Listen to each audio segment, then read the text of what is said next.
नमस्कार मित्रों, आप सभी का स्वागत है। तो आइए आज हम बढ़ते हैं, समझते हैं कि हम अपने जीवन में किस प्रकार से गीता जी को महत्व को दे रहे हैं। इसे हमें क्यों महत्व देना चाहिए, इस बात को भी समझें। यह हमारी यह जो जीवन शैली है वह हमें किस ओर ले जा रही है, इस बात को समझना चाहिए।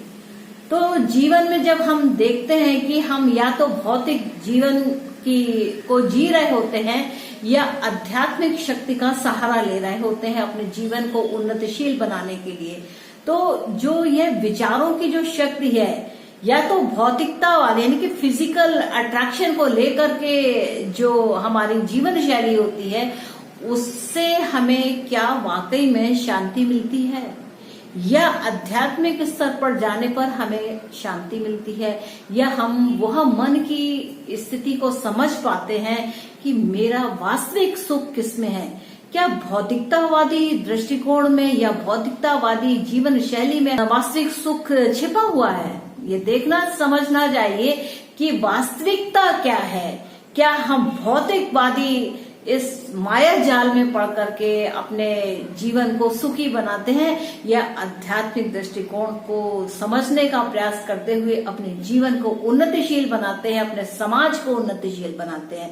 तो ये बहुत ज्यादा जो भौतिकता का एक चादर है वह समाज में बहुत तरीके से उड़ा हुआ है।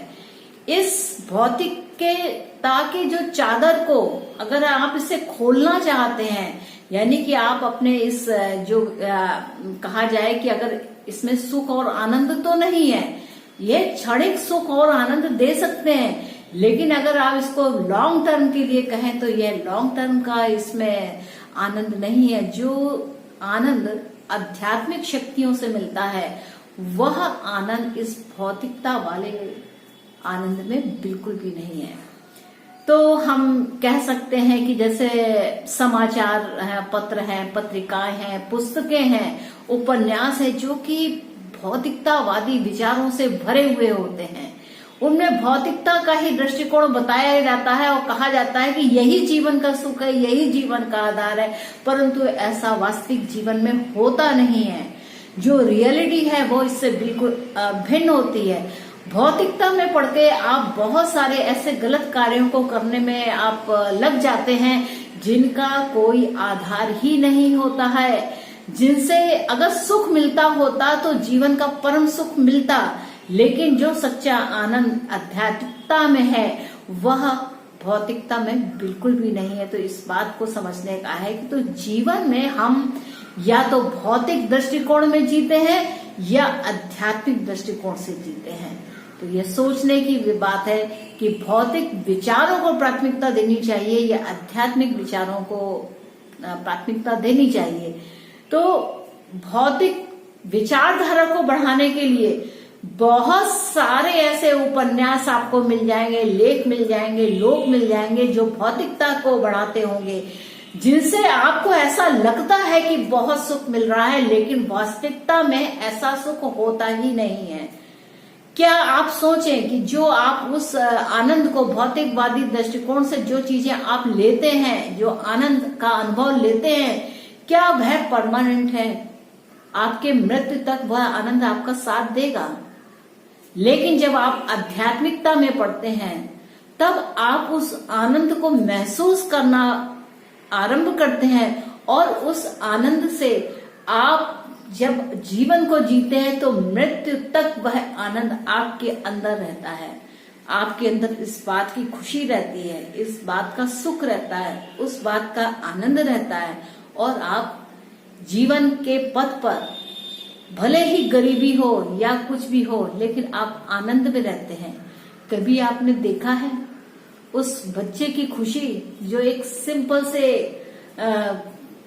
पेड़ों पे चढ़ने पे आनंद ले लेता है, गैयों को चराने में आनंद ले लेता है? क्या वो आनंद हम इस भौतिकता वाले वातावरण में अपने नौनिहालों को दे पाते हैं? सोचिए, विचार कीजिए, यह आनंद क्या है? तो आध्यात्मिक दृष्टिकोण से जब आप देखेंगे तो पाएंगे कि ये जो आनंद है वह हमारे वेद पुराणों में है, हमारे साहित्य में है, हमारे मंदिरों में है, हमारे शास्त्रों में है। तो इन शास्त्रों का जब आप अध्ययन करेंगे, आप जान पाएंगे कि यह जो वास्तविक आनंद है वह क्या है। महर्षियों ने जो भी ग्रंथ लिखे हैं, वैदिक ग्रंथ जो लिखे हैं, वह सब काल्पनिक नहीं है, वह सब हमारे पुराण है। और उनके अंदर जो बात कही गई है, जो बात बताई गई है, वह सैद्धांतिक रूप से बहुत ही सही और उचित है। अगर आप देखें तो जैसे चैतन्य महाप्रभु की चरितामृत में देखा जाए तो ये एक कथन है कि माया मुग्ध जीवेर नाही स्वतः कृष्ण ज्ञान, जीवेरे कृपाए कैला कृष्ण वेद पुराण। यानी कि जीव का जो आनंद है वह वेद पुराणों में ही निहित है। तो वेद पुराणों को समझना चाहिए। हमारे 4 वेद हैं, हमारे पुराण हैं, इनको समझिए। अब एक एक करके छोटा छोटा सा एक एक श्लोक पढ़ करके समझने का प्रयास करें। अगर आपने दिन में एक बार भी एक श्लोक के बारे में थोड़ा भी मंथन किया तो आप पाएंगे कि आप आध्यात्मिक जगत के प्रवेश द्वार के पास खड़े हुए हैं। तो मित्रों, ये कुछ एक ऐसे महत्वपूर्ण विचार हैं जो हमें आध्यात्मिकता की ओर अगर हम जाएं तो हमें जो आनंद, परम सुख मिलेगा उसका कोई भी मूल्य नहीं है। तो मित्रों, इस प्रकार के छोटे छोटे विचार जो भी मेरे पढ़ने पढ़ाने में आते रहेंगे वह मैं आप लोगों के साथ शेयर करती रहूंगी। और आशा है कि आपको मेरा यह एपिसोड अच्छा लगा होगा। और आपने अगर मेरे इस एपिसोड को पसंद किया है तो इसे लाइक कीजिए, इसे शेयर कीजिए। और हाँ, मेरा चैनल सब्सक्राइब करना ना भूलें ताकि आपको समय समय पर नोटिफिकेशन मिलती रहे। तो मित्रों, मुझको आज्ञा दीजिए, मिलेंगे नेक्स्ट एपिसोड में। तब तक के लिए नमस्ते एंड हरे कृष्णा हरे कृष्णा हरे।